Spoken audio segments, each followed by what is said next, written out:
দেখতে দেখতে ঈদও চলে আসলো, রমজান শেষ হয়ে গেল। বিশ্বাসই করতে পারছি না এত দ্রুত ভাবে ঈদ চলে আসলো। আসসালামু আলাইকুম। আজকে আমাদের শেষ রোজা। আজকে আমরা শেষ রোজাতে হচ্ছে গিয়ে বেশি কিছু করব না। এখানে আমি বেগুন কেটে রেখেছি, আমার শাশুড়ি বেগুনি করবো, আর আমি চা করছিলাম। বুট সম্বাদ দিয়েছি, এখন শুধু জুস করা বাকি।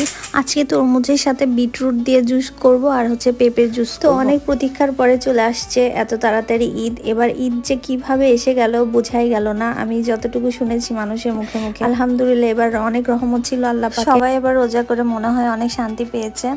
আর দিন শেষে হচ্ছে যে এত তাড়াতাড়ি ঈদ আসবে এই ভেবে সবাই এখন অনেক আনন্দিত। কিন্তু হ্যাঁ, কিছু কিছু মানুষ হয়তো আনন্দিত হতে পারছে না, যারা দূরপ্রবাসে আছে ফ্যামিলি ছাড়া। আবার কেউ কেউ আত্মীয় স্বজন হারিয়েছে সারা জীবনের মতো, তাদেরকে মিস করছে। তো এখন জীবন তো থেমে থাকে না, চলতেই থাকবে।